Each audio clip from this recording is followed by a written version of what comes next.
just the way Logan Mailloux plays defense. He gets under the skin of the opponents. He's always, at the end of whistles, throwing an extra slash or, pushing a guy or, just doing something to try to get under the opponent's skin. That's just the type of player that he is and the play style that he likes to bring, the intensity that he brings as a defenseman. So you love to see that from Logan Mailloux. Took a few penalties as well.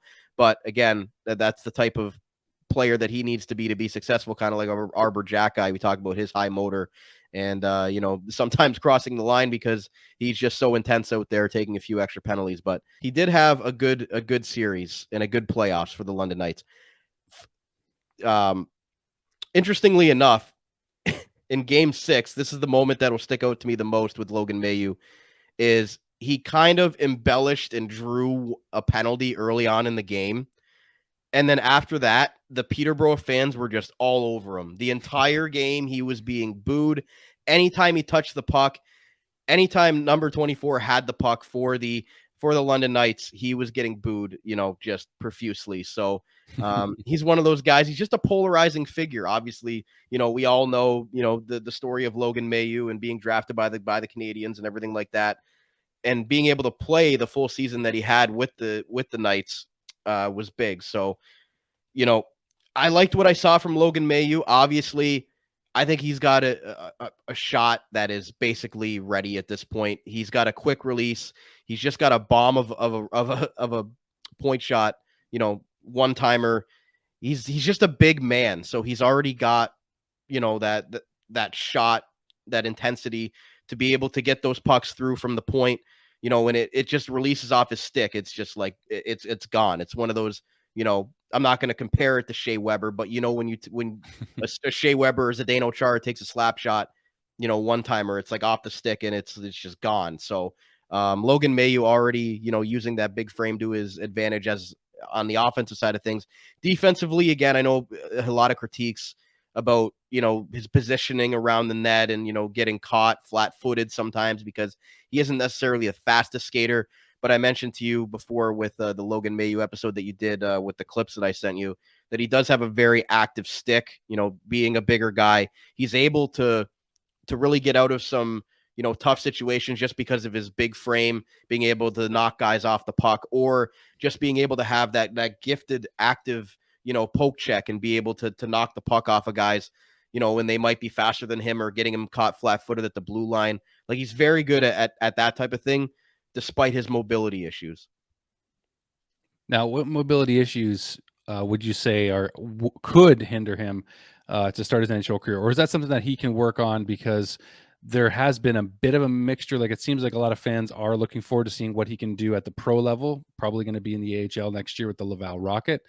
But what do you see in terms of the biggest question marks or concerns where his game is at right now going before he goes into pro? Yeah, I mean, he's also got to keep his head on straight. Sometimes, again, kind of like Arbor Jack guy, he can get himself into some trouble. I know he wants to clear the front of the net, but sometimes, taking an extra whack or two is going to end up getting him teed up for a penalty. I think so. Just his discipline at times, I think, can be something for him to work on, and that's all mental, right? To be able to know, like, okay, this is my time to need to back off. You got to play hard and you got to know that especially as a defenseman, that people aren't going to be able to go to the front of your net and try to move your goaltender out of the way. So he's good in that sense, from a defensive side of things of, just the opponent knowing that he's there. His presence is always around. He's got that type of polarizing presence about him at all times, even when the fans are booing him on the road and things like that. So, as far as other things to work on, I think it's just, again, I think like I mentioned to you, when he's got a speedy winger coming down, the wing on his side, it's really hard for him to, if he's not able to play the body on him, it's hard for him, skating, backwards to be able to keep up with those guys. Because I mean, anybody at playing defense in the OHL or even at the NHL level, if you've got a guy, that's coming in full speed from his own blue line, you see it a lot on the power play where they draw past it, have that guy wind up and come out. It's really hard to defend that as a defenseman, but again, he does a good job, but when he's going to be facing, guys in the league like Connor McDavid and other guys that are very, very speedy at the NHL level, I think that's going to be the biggest challenge for him, is to be able to keep up with those guys. But he has the offensive capabilities to jump up in the play as well. So I do think that he can be a two-way defenseman. Again, I think, like you mentioned, for him to start off with the Val Roquette, I think that would be, beneficial for him, not to throw him into the fire where the Habs are right now with their team. And, with him being heavily criticized already, I think that would be bad for his, confidence and development. You want him to go to a place that's going to put his head in a good place, and to be able to succeed. So I think, not having him start with the Habs right away might be beneficial. And we'll see what the Habs management does with that. But I do like parts of Logan Mailloux's game, but I'd probably say those are the few things I just mentioned that he probably will need to work on to make that jump to the pros. Very good. Very insightful. Now, do you think, given what happened with Logan, and this isn't to like for whatever reason, anytime you mention something that happens that was controversial, and certainly what he did was wrong, we all know that. But some people, like, we get the cancel culture vultures that just like show up every time Right. stuff like this gets talked about for whatever reason. But sometimes people just aren't sure of what side of the argument they want to be on. They don't want to be criticized, right? But do you think that, given what happened with Logan before his NHL career, do you think that he has a chip on his shoulder in any sense, like just to kind of have, because he still has to prove himself, he still has to be approved in order to play in the NHL? Do you think, given the tough nature of the game that he plays, does he play with a bit of a chip on his shoulder because of what happened outside the rink, or do you think that's just the way Logan Mailloux plays? I think it's added to it for sure. I think he needs to play that way to be successful. That's the type of player that he is. And he does take a lot of, verbal abuse from the opposing team. When the chirps are out there, and you always see him looking over at the opposing bench, or the opposing bench or players as they're skating off, yapping at him. So I think it's a two-way street there. I think, he tries to get under the opponent's skin, but also, given what he's gone through, I think he's polarizing in that sense from the players as well, where opposing players really want to go after him, and they really want to, try to, get under his skin, or they might, we don't know the conversations that go on the ice, but I'm sure, he's not exchanging pleasantries with a lot of the opponents. It's probably a lot of tough things that he's hearing on the ice, but I think he uses that as fuel, like you mentioned. I think he really, has a chip on his shoulder in that way. And I do think that it helps him. And I do think being around a program and a system like the London Knights and Dale Hunter, has been huge for him. I think if he would have been somewhere else in the Ontario Hockey League, or in junior hockey for that matter, you know, Dale Hunter and Mark Hunter and the London Knights organization, they do a great job of making sure that the players earn spots. You're not just given a spot on the London Knights, you have to earn it. And they play a structurally sound game, and they don't allow any nonsense to happen outside the rink. So I think that with the coaching of Dale Hunter and his assistants, the way that he kind of, delegates to his assistants to reach out to the players, I think him being engraved in that London Knights system is going to prepare him well for the pros, because it's almost like a mini NHL program that they run in London. So for Logan's sake, I think that was very beneficial for him with everything else that went on. If he would have been somewhere else, that wouldn't have been able to keep it under wraps, maybe as well as London is able to, with the way that they deal with the media. I think that was, a big plus for Logan, and it's probably going to help him as he transitions, because, London is just, they have, that ability to really make sure that players are in the right way mindset, physically and mentally, there for taking that next step to the NHL level, because they're just like an NHL pipeline for so many players to come and play into the pros. Yeah, I mean, like, what he did it's going to follow him maybe potentially for his career, and you hopefully just it blows over. I mean, he apologized, he paid his dues, he's still paying his dues, but it just seems like, like when you get to the NHL level, like, my gosh, like, that's when the real trash talk begins, almost, right? I mean, you're talking with guys that talk the best trash in the world in terms of hockey players, and that's not what it's all about.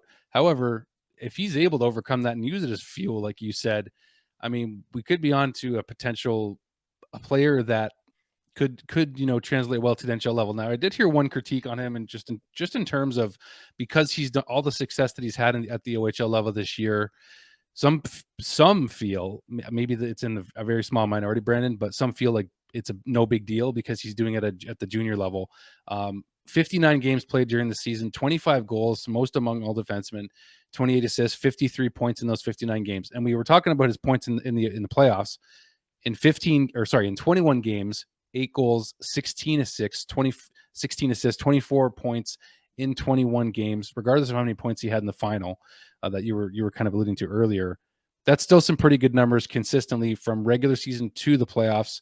However, do you feel like the critique is warranted at all that it's not that impressive because it's just the OHL?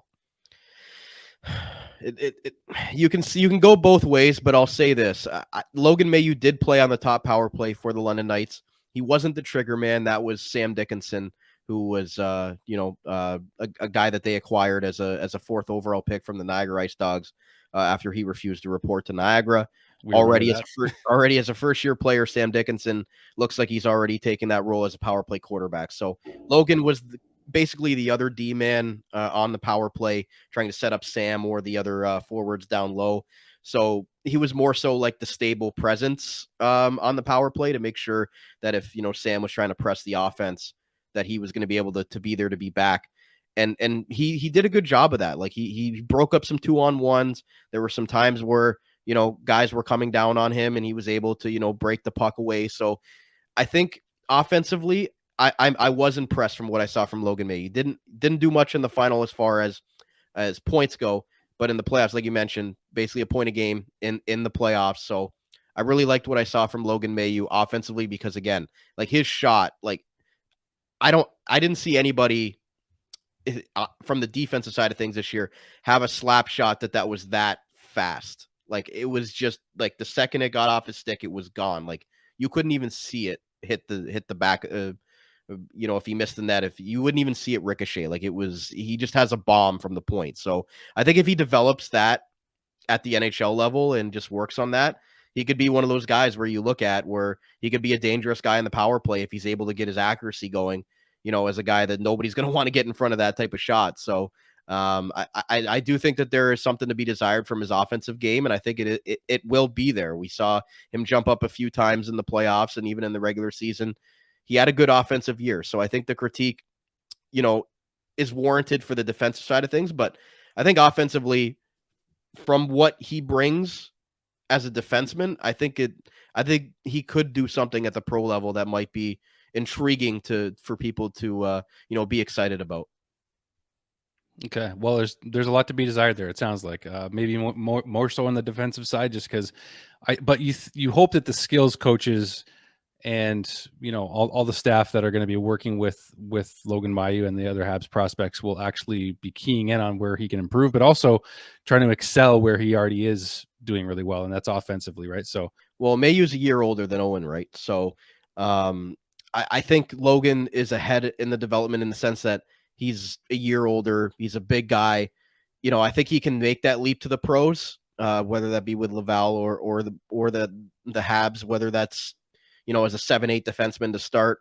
Wouldn't say that he's all ready to be a top 6 defenseman, top 4, top pair defenseman at all yet. But I think, Logan making the jump to pros next year, I think would be best for him because I think he's basically proven everything that he needs to do at this level because he's just so much bigger. He's basically a man playing amongst boys when you really think about it, just with how big of a well-rounded guy that he is. And I don't think he has anything else to prove with the London Knights. I could see him moving on.